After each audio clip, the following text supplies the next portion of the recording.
To the people, for the people, by the people, यह लोकतंत्र का महामंत्र है।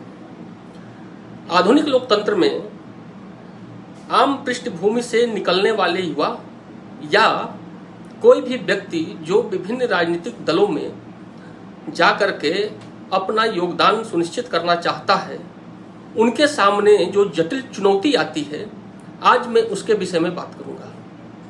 लोकतंत्र को मिलने वाला कोई भी चंदा, चाहे वो सामान्य व्यक्ति का हो या कोई बड़े औद्योगिक घराने का, ये 100% टैक्स फ्री होता है। ऐसा क्यों? ऐसा इसलिए कि लोकतंत्र सबसे बड़ी व्यवस्था को चलाने के लिए एक ऐसी जिम्मेदारी है जिसमें कि सामान्य पृष्ठभूमि से निकले हुए लोग अपने ऊर्जा, क्षमता और दक्षता के मुताबिक देश को आगे बढ़ाने का काम करते हैं। लेकिन वर्तमान लोकतंत्र का कड़वा हकीकत यह है कि जो लोग राजनीतिक दलों के ऊपर छत्र बनकर के बैठे हैं, वो चंदे को अपने घर, अपने परिवार तक ही समेट के रख लिए हैं।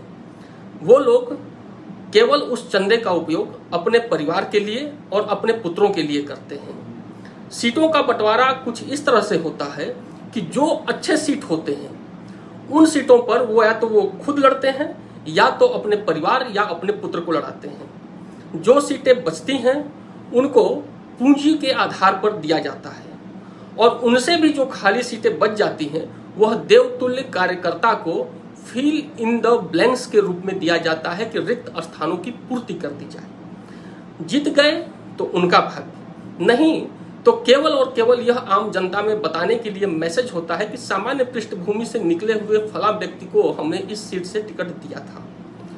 मेरा यह मानना है कि जब लोकतंत्र को आगे बढ़ाने के लिए विभिन्न औद्योगिक घराने या सामान्य पृष्ठभूमि के लोगों से चंदा मिलता है कि इस चंदे से आप सामान्य पृष्ठभूमि के लोगों को संसाधन और पूंजी मुहैया कराएं, जिससे कि वो लोकतंत्र में अपनी भी भागीदारी को सुनिश्चित करें, अपनी योग्यता, अपनी क्षमता, अपनी दक्षता के साथ समाज, पार्टी और देश को आगे ले जाने का काम करें।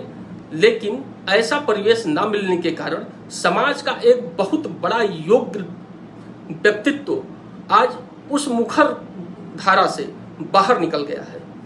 युवा मंच का यह मानना है कि इस लोकतंत्र में सुदृढ़ भागीदारी करने के लिए जो आर्थिक रूप से कारपोरेट घराने या सामान्य परिवार के द्वारा मिले हुए चंदे का उपयोग सामान्य पृष्ठभूमि के युवाओं और सामान्य पृष्ठभूमि के लोगों पर खर्च किया जाए तो यह लोकतंत्र पहले से कहीं ज्यादा सुंदर, व्यवस्थित और सुदृढ़ दिखेगा।